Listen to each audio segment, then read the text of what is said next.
This is the Grapple of Your Eye show, episode 34. Richard Cawley.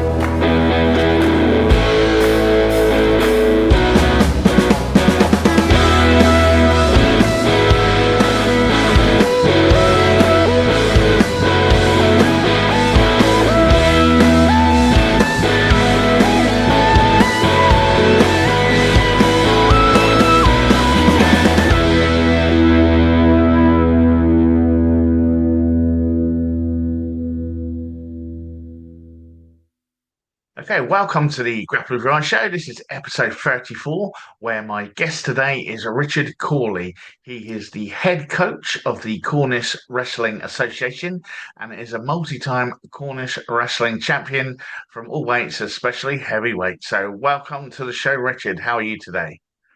Yeah, I'm good, thanks, Brett. How are you? I'm all good. It's a bit sunny here, but I'm hoping the light doesn't shine too much off my head. But we'll get there. We'll get there. Right. Every question we have, if it's your first time on the show, is where did it begin for you, sir? So where did the wrestling, the martial arts, whatever it might be, when did you, as a small lad, when did your eyes twinkle at the thought of grabbing someone and smashing them up? So, wrestling's quite big in my family. My dad and my uncles started wrestling in the 70s. So when we used to go to family barbecues at Cardinham Woods, they used to just chuck a blanket down on the ground up there, and myself and my cousins all just had to get involved in wrestling. So I started getting in and being trained by my uncle up at Cardinham Woods at about 4 years old. And my brother and my cousins are 4 years older than me again. So I've always been used to wrestling with people that are a bit bigger than me, a bit heavier than me, a bit stronger than me. Oh, that's awesome. That sounds like some great barbecues. So how did that then translate into something? Because I imagine at that age, it's a bit of fun. You're with your cousins, your friends, were a bit of rough and tumble. When did that suddenly translate into like, oh, this is like a sport, or this is something I could do? When did that sort of? Can you remember that sort of moment, that sort of realization as you got a bit older?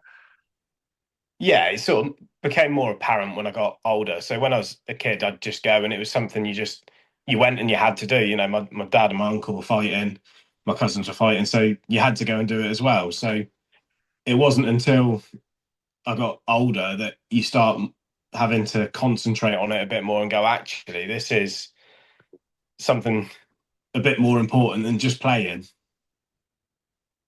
Okay. So what is then? Because we see all these different styles of wrestling and grappling that are coming out around the country and around the world, really. So what is Cornish wrestling? How does that differ from what else might be out there? So it's a jacket wrestling sport, and all the grips are taken on the jacket. You can place the flat of the hand on the body or on the head, but you can't grip either your own skin or body, and you can't grip your opponent's. The easiest way of describing it to people that haven't seen it before is it's very much like judo with all the hip throws and trips, but without any of the ground play and breakfalls. Okay, and so how do you win in Cornish wrestling then? What's the object? Like I say, is it like jiu-jitsu? Is it just a takedown, or there are no submissions? No, there's no submission, so it's all throwing your opponent onto your back. You've got four pins, as we call them, where you can accumulate points, your two shoulders and your two hips. And if you get any three of them down from a standing throw flat to the ground, just clean from your feet to your back, three pins, and that will be the end of the bout. That we call that a back. So the adult rounds, senior rounds are 10-minute rounds, and the championship round, the final championship round, is two 10-minute rounds. So you could be winning on points, and then your opponent can throw you and get a back, and that just wipes out all the points that you've got. and they win straight away. I mean, you can do that on the first throw. So you could have a 10-minute round, come in, the first throw on your opponent, you can get it back, and that's all she wrote. Oh, excellent. I like that. So it's more about then the control of the throw and the flatter the landing, the more points. I'm guessing from what you said. Was it the pegs? Did you say the from the The shoulders and the shoulders and the hips? Sorry, hips. So hips. so it's all Yeah, on the back. And we have three excellent. sticklers. We have three sticklers, which are referees, but you've got the phrase a stickler for time and a stickler for the rules. That Mhm. came from Cornish wrestling, from our sticklers, which are the referees, and they stand in a triangle around the wrestlers, and they score it from how they see it. So the sticklers don't confer, so they have a scorecard and they mark down what they see, and then it goes back to the table. Then the table will announce who has won, or if you get a back, then the sticklers will put their sticks up in the air to indicate that one of the wrestlers has scored a back. Excellent. And this the style of Cornish wrestling, like from what I've read about it, seems to go back to like almost the beginning of sort of this country. Really, it seems to get like easily from the sort of the the I think I was reading something the other day about like the 1100s or something like that, even in before that. I mean, what do you think about being involved in something that's got like such a rich history? Oh, it's awesome to be involved with. I mean, the belts, the perpetual belts that we fight for each year now, um, they were donated in 1923, so they're 100 over 100 years old, and It's every amazing. champion before has held that belt. So it's a nice connection to have back to them. Nice lineage, like And then yeah, definitely. we've got other trophies that aren't fought for now that have been from like the 1800s. And it's just amazing to be part of such a deep culture of it. You know, there's the records of when we were back in the Battle of Agincourt, where they say the Cornish turned up under a banner of two wrestlers, and it's like that's just such a long time ago, and it was such a big thing then, and it's still going now. It's not obviously it's not as big as it is as was then, but we're hoping to get it back to a good amount of people still doing it. So what's it like today then? Can you talk about the history now? What is it? Because obviously you're head coach today. So what's that involving as head coach? What are you up to?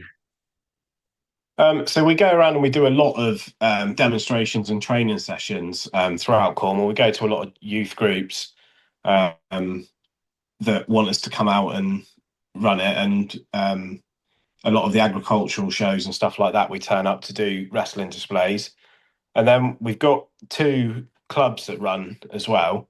One in St Austell and one in St Colin Major. That they're both kind of North Cornwall based, but we're looking to try and get down west a little bit more. But the trouble is, we have a finite amount of coaches that have got a finite amount of time. Um, Last year, one of our coaches, Luke, got into a couple of the Brazilian Jiu Jitsu gyms or the Okay. MMA gyms, Yeah. and we've had a good turnout from them guys coming over and doing some of the crossover, which is good. So it's upped our adult numbers um, by about 100%. That's amazing. So going back then, so you're a young lad now. You're starting to take this sort of seriously, and you're learning it more properly. How, or more correctly, if you know what I mean, or with meaning and purpose. There we go. How did that develop then? What did you need to do? You're talking about all the different weights and the different belts. Is that an annual tournament, or does the champion defend the championship as like like most sort of boxing, MMA kind of wrestling type thing, or is it like an annual tournament that you went on to win? And how did you get involved in those? So there's we run about 9 tournaments per year, Hmm. and there's normally like a championship at each tournament. So we start out with the youth championship of under 10s, and at that same competition, we will run the featherweight championship as well. So throughout the tournament, throughout the season, the ages increase and the weights increase. So at the end of the season, you generally finish with the heavyweight championship and the under 18s championship. Um, but if for whatever reason, because we wrestle outside on the grass. So if it's raining, we can't run the tournament. So we always have a contingent that the championship will go to the very last tournament of the year. Just because then that gives people who have tried to make weight the chance to go, well, I'm going to make that tournament then instead and make it for that tournament. So the championships each year is basically just running a competition format. You come in and you sign in your name, and then it's random draw for who you're fighting each time. So you could have the two people that were in the final last year fight in the first bout. So it's a fair round. It's not seeded. You're not in against Yeah. people that are, No, I like that. I like that. you're not having you two champions starting on side. So it makes it a fair way of doing it. And then the 10-minute bout, you could have someone gets three or four easy 10-minute bouts up to the final, and you can get someone that gets an absolute beating on the way up through and then gets to the final. Yeah. Um, so it's a nice way of doing it, and you know that if you got there, you deserve to be there. What was your first tournament? Thinking, but going back, what was the first one you took part in yourself as a competitor? I could not say what was the first tournament I ever done. I've had too many bouts since then. Um, Well, first one you remember, or the first one that like we maybe you won something significant.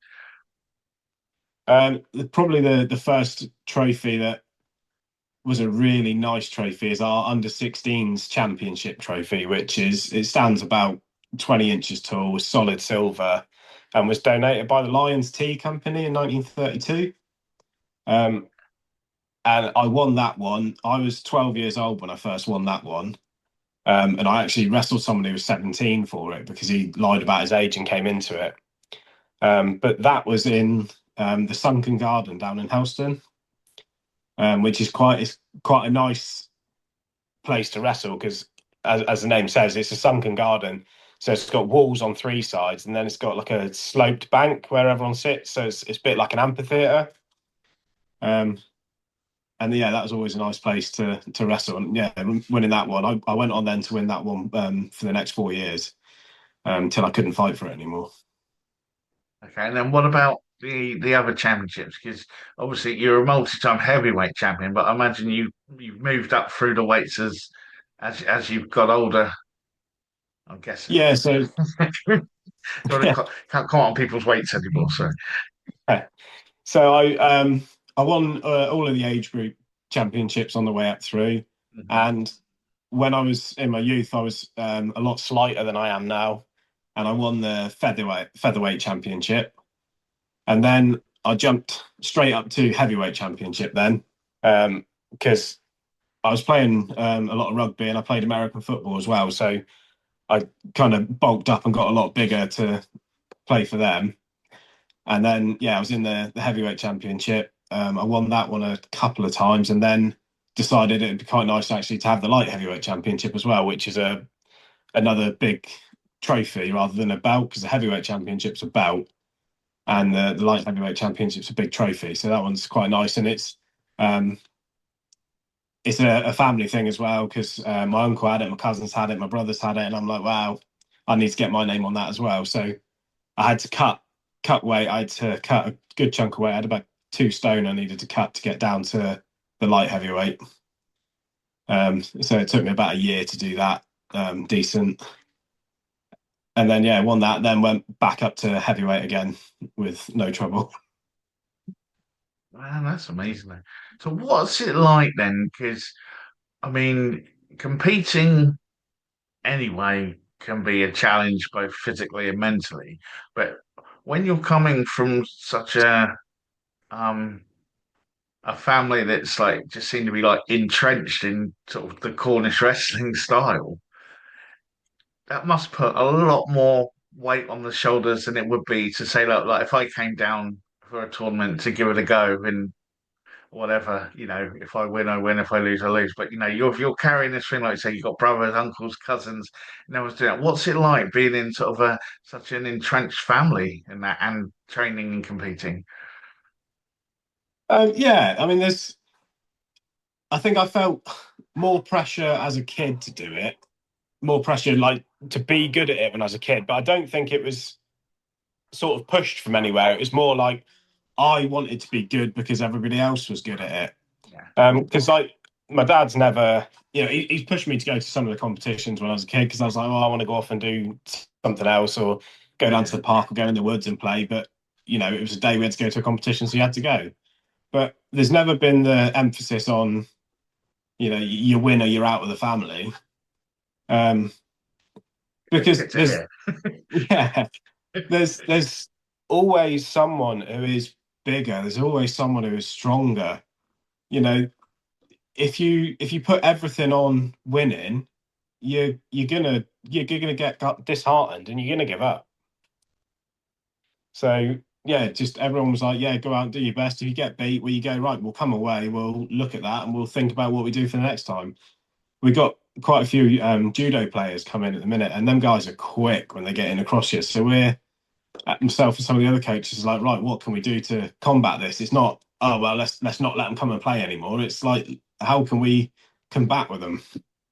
It's like the evolution of it again. So like that's what I kind of like about the ground. That's what kind of the idea of this podcast really, because to me, like, I mean, I put it in the thing on the podcast as well, in the tagline of the podcast. We're all branches of the same tree, and I think each one can learn something from the other. So it's quite interesting how you said that. Yeah, no, Yeah, we got a chap that comes over. He's an outstanding Brazilian jiu-jitsu player, um, and he said that our stand-up game has helped him a lot because it's unorthodox to what everyone else teaches. Because, like you say, Cornish wrestling's it's down in Cornwall's hidden away a little bit at the minute. So the way we're teaching it, the way we're doing it, is unorthodox to what everybody else is doing. Um, so it's jumped in and helped them go in. One of our guys went over and competed in a Brazilian Jiu-Jitsu competition, and in the Devon Open, he won first in the no gi, and I think he came second or third in the gi, which in theory should be the opposite way around because we wear a jacket for our sport. But yeah, he said that a lot of the guys just wanted to get to the ground, so he was doing better by getting them and throwing them, and then onto the ground stuff. But most of them weren't able to stand with him doing the stand-up stuff. Um, 100%. I think that's something. I think the stand-up game is something I think that jiu-jitsu is going through at the moment, where suddenly I think they've had a lot of time. I'm going to get slapped on the wrist for this probably, but we've had a lot of time where people just seem quite happy that as soon as it starts, they just drop to the floor, and it's like, no, I've never been a fan of that myself in doing jiu-jitsu. And you got if you get down to the floor, fair enough, but don't just sort of grab hands and both sit down and start, you know, walking towards each other. yeah, It's not going to happen in a pub car park if you do that. So there is a combat element to it still. It's not just they're called martial arts or combat sports for a reason, and there should be a bit of combat still. A bit of yeah. touch and go. Some of the old books that write about some of the old manuals that write about Cornish wrestling say that most of our throws can be done one-handed while you stood up. So the point of that is you remain standing, and you have a short Celtic dagger in your hand. So as a war practice, you would throw your opponent to the ground and then stab them. But obviously you don't want to be on the ground as well. So you would stay stood and you can stay in a standing position, throw your opponent, stab them, and then look around for the next person.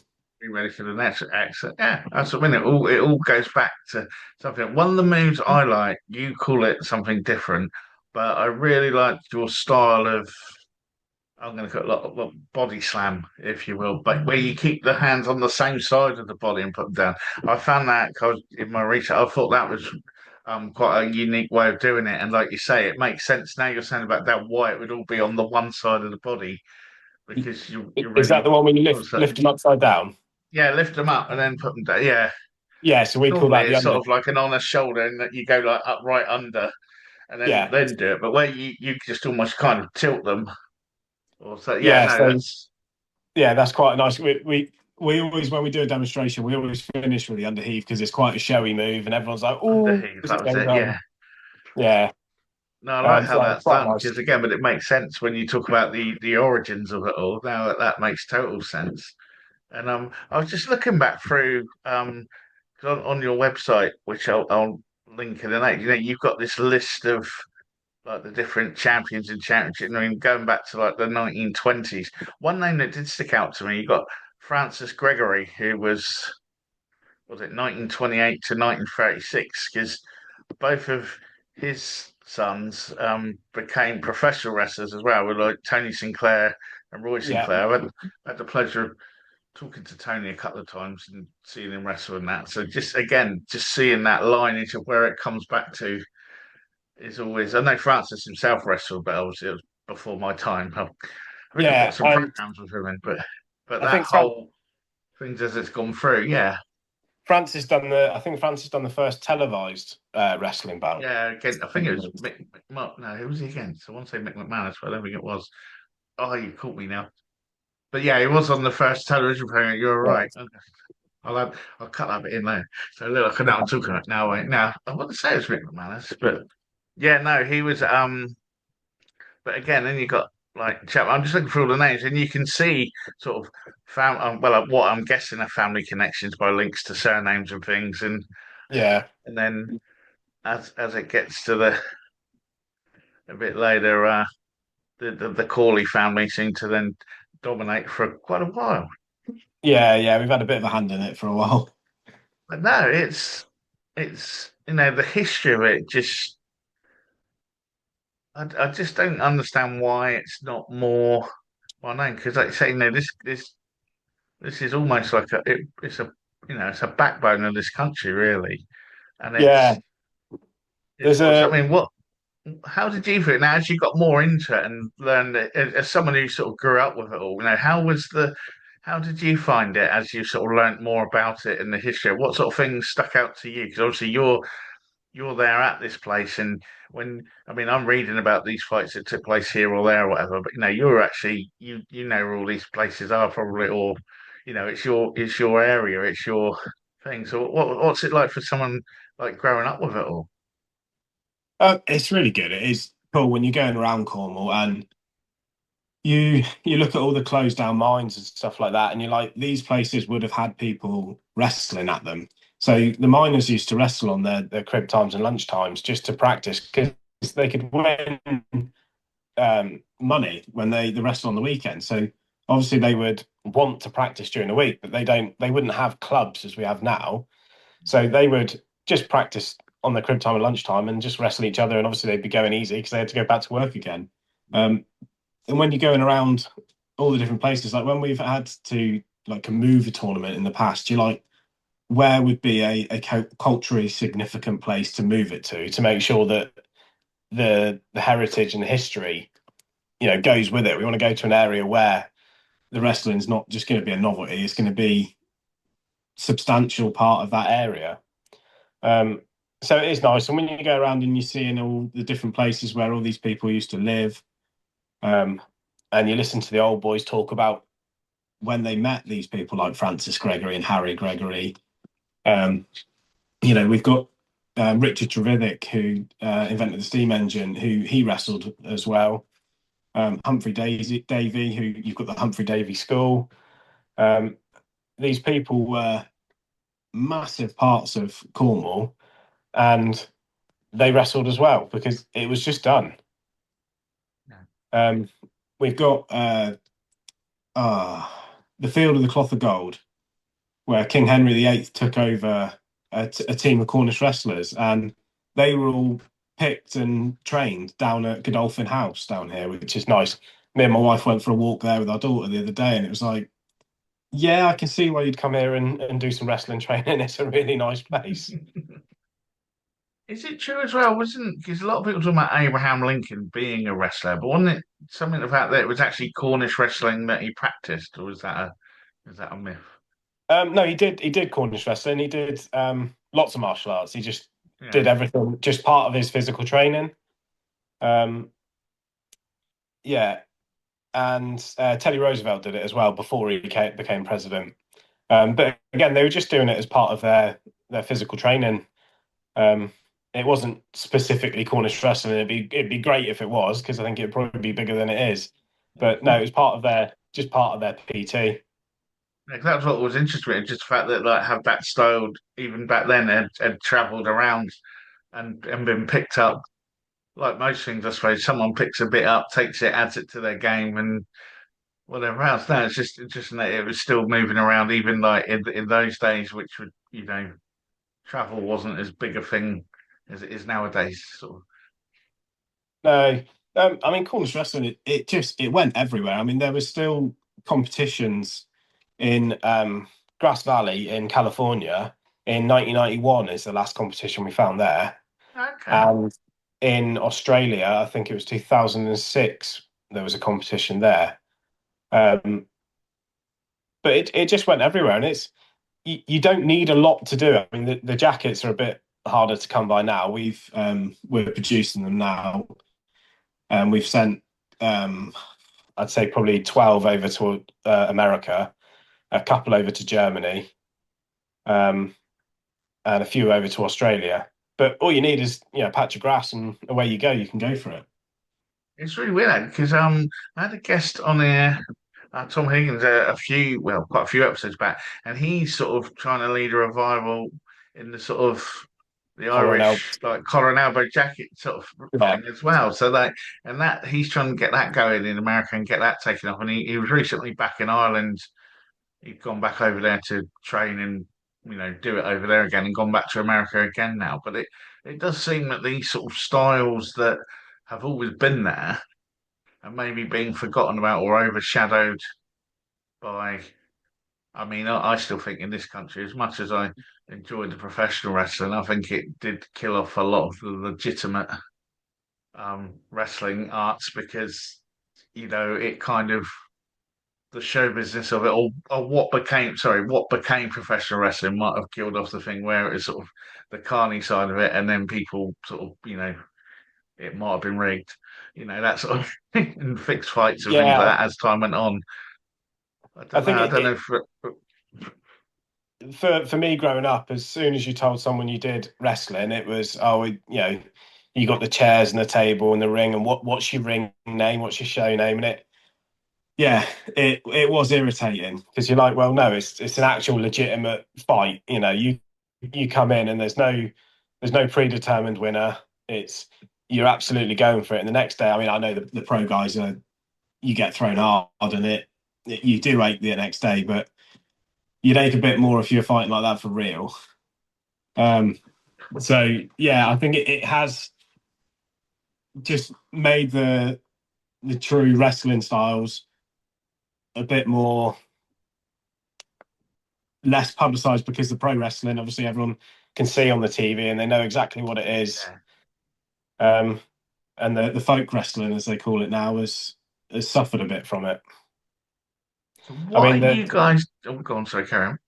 the collar and elbow, they seem to be doing a very good job at advertising everything and getting around. I mean, I don't know how these guys afford it, the amount they travel to get around with everything. Um, and when they first started doing it, they were using some of the Cornish wrestling videos um, as some of the moves as demonstrations of what collar and elbow is, because the styles are very, very similar. I mean, I'd love to come in and have a go at it. So we'll have to see if we can put you all in touch with each other. Also. But what are you guys doing now then? Because I know, like you say, that you've got the clubs going on. I know you've been trying to get in, like work with the kids and get it back into the schools. What else? I mean, what's your sort of mission at the moment with Cornish wrestling? So our plan for the future is we're pushing a lot on the social media and stuff now just to get our presence out there a bit more. I don't think there should be anyone in Cornwall who shouldn't know what Cornish wrestling is. Hmm. And then our longer term goal is we want to get a centre, like a centre of excellence for Cornish wrestling, where we can have a museum as well. So I envision a big matted area, and then either upstairs or downstairs, however the buildings lay out, have a museum as well, so that we can get school trips, because it's so easy for a school to have a trip out to come and see us, a lot easier than us going into a school, Hmm. because we all work and everything. So just finding the time is a nightmare. But if we could have a school trip come to us, where they could come and do, say, the practical side of it, learning some Cornish wrestling moves, doing some physical education in the morning, and then in the afternoon, go in and learn the history of it. We've been involved a lot with the Cornish language. So we've got a Cornish wrestling manual that's in English and in the Cornish language. All of our moves have been translated into Cornish. So we could then do the Cornish history side of it and the legacy side of it with that.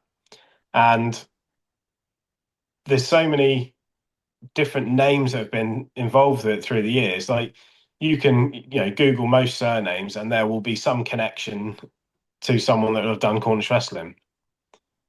That's So amazing. yeah, if we could have a centre, that'd be amazing. That sounds amazing. Yeah, I'd like to go there if you get it done. That sounds brilliant. So, what then? So, if people are listening to this now and they're thinking, "Oh, this sounds really good," or maybe we could get these guys to our gym for a seminar or whatever, they've got an interest in it. What's the best way for them to get hold of you guys? The best way to get in touch with us is via Facebook, which is just Cornish Wrestling, or on Instagram, which again is Cornish Wrestling. Okay, I'll link those in the notes as well. Now, what then are you looking for next? Because obviously, you want this big sports center, have this big you know, museum plus gym or whatever, like what you talked to center of excellence for it. What other ways can we sort of help spread the word? If even are there things that we could go and watch or go and look at online that could we could help share or watch and get a better idea of it? So in the short term, what we do is we post obviously the each tournament on our Facebook and our Instagram. Um, we're in the process of filming like tutorial videos, which I think will help. So those people that can't make it to Cornwall could then run through the moves through a tutorial video that we put out ourselves. So yeah, Oh, eventually that's we'll brilliant. get Yeah. out to posting them. Oh, But that's obviously it amazing. No. takes a I know lot of time to do it properly. time is always the enemy on these things, isn't it? No, definitely. And one other question, which I may cut out depending on the response. How important is it? Now, how important is it then? Because you've got Cornish wrestling, you've got the identity of Cornwall, and I know there's historically there's been, the black and white flag versus the England flag and all that. Now, how much of it is Cornwall? How much of it is it viewed as an English sport? Is that wrong? You know what I mean? Because I know Cornwall are they like their strength, their independence, and that sort of thing. I don't want to say it wrong and upset anyone. Oh no, I very much think it is a Cornish sport. Mm, It's not identified as English because whenever we do a Celtic event, England's not involved. So yeah. you've got Cornish wrestling, and then it's not very far away where you've got the Devon wrestling. Um, Mhm. and then you've got Cumberland and Westmoreland wrestling. The Cumberland and Westmoreland backhold is different to the Scottish backhold. So you're not going to say they're just, the Scotland's Yeah. very we're Scottish. The Cornish are very we're Cornish. So it's our style. It's different to everyone else's style. Um, so it is intrinsically Cornish. Um, the other styles have their own set of rules, their own weight categories, their own styles, their own moves. So yeah, Cornish wrestling is Cornish, and throughout the history, it has always been Cornish. So even when we were going to battle, it was always the Cornish wrestlers were coming. It wasn't the English wrestlers. Yeah. So yeah, there's always been that link to it being specifically Cornish, and then people knew that if the Cornish wrestlers were coming into battle, you were looking for a hiding. No, that's brilliant. No, that's how I like it. But I wanted to say it in a way that wasn't offensive because I know there's a whole thing there that could be a whole other podcast. But Yeah. but no, that's brilliant. Is there anything else? you'd like to share with our viewers and listeners about yourself and Cornish wrestling? No, yeah, now you've got me. um, I think it's just martial arts are just something that everyone should get involved with. It just teaches respect and discipline. From a very young age, you have to respect your coach. You come in, Cornish wrestling specifically, you've got to get up. Once you've been thrown down hard on the ground, you get up and you've got to shake hands with your opponent when you go again. And it just teaches you that when your head's going, you need to just calm down and come back and go again and just keep trying, just never give up. No, that's brilliant. That's brilliant. As I say, I'll put your contact details in the show notes and that online. And again, just thank you for taking time out of your busy schedule to join us today and talk about Cornish wrestling and that because it's something I definitely want to give it a try at least. You might pick me up and drop me, but it's okay. It's all part of it. It's all again. And I think as well for most martial artists, I still think you should be trying everything because, like you said earlier, you had the jiu-jitsu guys and your guys going in the thing, and everyone was learning something of everyone because we're all it's still grappling. It's just different styles, different techniques, different moves, and I think everyone can benefit from that and improve their game. So, yeah, thank you very much for taking the time to join us today. No way, Brett. It's a pleasure. Thank you, Richard, for taking the time to join us this week. My name's Brett Summers, and this has been the Grapple of Your Eye show. We'll be back next week with another guest. In the meantime, you can keep tabs on us at the grappleofyoureye.com. You can follow us on social media. We're on Facebook, Instagram, and all the others. If you like to listen to your podcast, you can get us at Audible. You can get us at Spotify, at Apple Podcasts, and all the usual podcast apps and appliances. If you like to watch us, we are on YouTube, where a new episode drops every Thursday at 7 a.m. UK time. Please give us a like, a follow, and a subscribe on all those. It really, really does help us out, and feel free to comment and chat on our YouTube as well. Okay, then, as I say, that brings this week's lesson to a close. We'll be back next week with another guest. So stay safe and stay on the mats.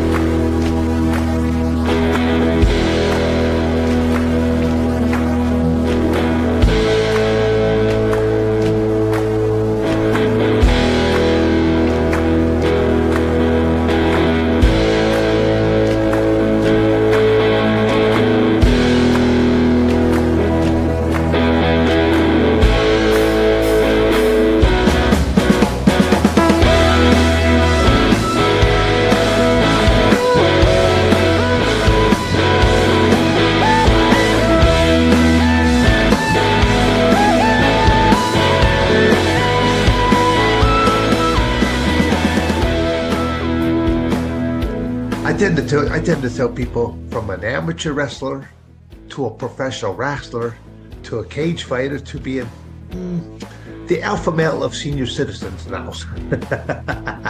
I would definitely recommend BJJ. I say quite frequently, I think it's really helped Clay. It's given him some structure, it's given him discipline, and also, but probably the most important thing, it's given him a routine. I mean, with the training, he knows where we're going to be, what day. He goes into the same gym or the same gyms now because he trains at different gyms, and yeah, it's helped him. It's built relationships with his peers. He's got great friends.